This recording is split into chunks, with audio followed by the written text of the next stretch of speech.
मेरे प्रिय सनातनी साथियों, मेरे धर्म साधक, राष्ट्र साधक और सेवा साधक बंधुओं, अपने पिछले वीडियो में मैंने हिंदुओं के बीच उनकी भावनात्मक एकता की आवश्यकता की बात उठाई थी।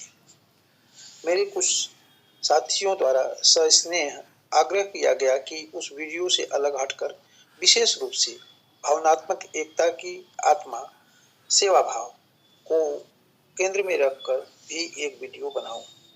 इसी प्रेरणा का परिणाम है यह वीडियो। वीडियो कुछ लंबा है, फिर भी विश्वास है कि आप इसे अंत तक देखेंगे और तभी इस वीडियो को बनाने का उद्देश्य पूरा हो सकेगा। कृपया बीच में वीडियो को स्किप न करें, क्योंकि स्किप कर जाने से पूरे भाव नहीं पहुंच पाते हैं।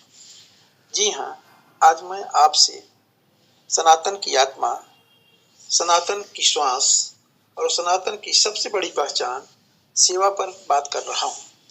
आज का विषय है सेवा कार्य के बढ़ते आयाम, आधुनिक युग में सनातन कार्यकर्ताओं की दायित्व।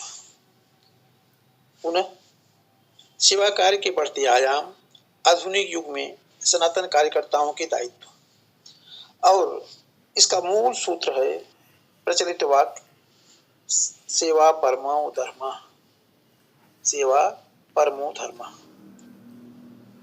विषय को स्पष्ट करने के उद्देश्य से इसे कई भागों में बांटा गया है। तो आइए प्रारंभ करते हैं प्रथम भाग से।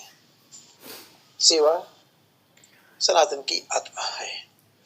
साथियों, सनातन धर्म केवल पूजा पाठ, यज्ञ, व्रत या कर्मकांड का नाम नहीं है। सनातन धर्म का मूल उद्देश्य, मूल भाव सेवा है। आज की बदलती परिस्थितियों में यह अनिवार्य हो गया है कि हम इस विषय की गहराई पर विचार करें और अपने दायित्वों को आत्मसात करें। शास्त्र स्पष्ट कहते हैं परोपकाराय पुण्याय पापाय परपीडनम, अर्थात दूसरों का उपकार करना ही पुण्य है और दूसरों को पीड़ा पहुंचाना ही पाप है। जहाँ सेवा है वहीं धर्म है, जहाँ करुणा है वहीं सनातन है। आगे दूसरे भाग में जाने पर हम पाते हैं एक विशिष्ट, केवल दान नहीं, दायित्व चाहिए। आज समाज में एक भ्रम फैल गया है कि सेवा का अर्थ केवल दान देना होता है, भंडारा कराना होता है या मंचों के ऊपर बैठ करके नाम कमाना होता है। नहीं साथियों, सेवा का वास्तविक अर्थ है पीड़ित के साथ खड़ा होना, दुर्बल की ढाल बनना, अन्याय के विरुद्ध आवाज उठाना, जो गलत ढंग से विभिन्न परिवारों में पीड़ित हैं, प्रताड़ित हैं, उनके लिए संवैधानिक सहायता प्रदान करना और आवश्यकता पड़ने पर अपने सुख, समय और सुविधा को त्याग देना। एक श्लोक है, पर्याय स्वसुख त्यागः स सेवा परिकीर्तिता।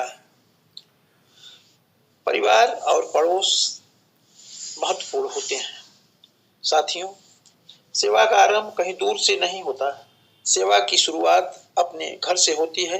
यदि कोई सनातनी समाज की सेवा की बात करे लेकिन अपने माता पिता की सेवा न करे, अपने घर के बुजुर्गों की सेवा न करे, उनको समय न दे, अपने बच्चों को संस्कार न दे, अपने बीमार परिजनों की चिंता न करें, तो वह सेवा नहीं, केवल भाषण है।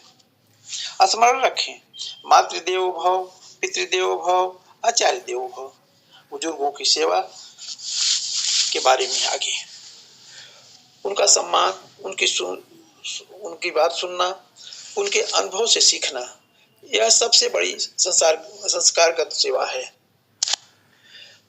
बच्चों की सेवा, उन्हें केवल सुविधाएं नहीं, संस्कार, मर्यादा और धर्मबोध दीजिए। यह सनातन का भविष्य सुरक्षित करेगा। बीमारों की सेवा, समय पर दवा देना, एक ढाढ़स भरा शब्द कहना, एक सहानुभूति व्यक्त करना, यह भी तपस्या है। पड़ोस की सेवा, पड़ोसी भूखा है तो हमारी पूजा अधूरी है, पड़ोसी पीड़ित है तो हमारा धर्म अधूरा है। चौथा बिंदु, आगे बढ़ते हुए समाज के निचले स्तर के उत्थान के लिए सेवा करना। साथियों, सनातन धर्म कभी भेदभाव का समर्थक नहीं रहा है। जो कमजोर है उन्हें उठाना भी सेवा है। सामने दिखते हैं हमारे श्रमिक, वंचित, गरीब, उपेक्षित, पीड़ित हिंदू परिवार, इनके लिए शिक्षा की व्यवस्था करना, स्वास्थ्य सहायता देना, कानूनी सहयोग देना, आत्मरक्षा की योजना बनाना, यही सच्ची सनातन सेवा है। शास्त्र कहते हैं न सेवा ही नारायण सेवा है। पांचवा भाग, आधुनिक युग में सेवा के विस्तारित आयाम की ओर। समय बदला है, चुनौतियां बदली हैं, इसलिए सेवा के आयाम भी बढ़े हैं। आज सनातन कार्यकर्ताओं में कुछ विशेष सेवा दायित्व लाने की जरूरत है। गौ रक्षा और गौ सेवा, मंदिरों की धार्मिक स्थलों की सेवा, पुनरुद्धार और जीर्णोद्धार, पीड़ित हिंदुओं के लिए संघर्ष, शिक्षा में संस्कार, युवाओं में चरित्र निर्माण, डिजिटल माध्यम से वैचारिक सेवा और वैचारिक भ्रम से मुक्ति दिलाने का प्रयास, नशे में फंसे सनातनियों को चक्रव्यूह से बाहर निकालना, आपदा की अवस्था में प्रथम पंक्ति में सेवा देना इत्यादि।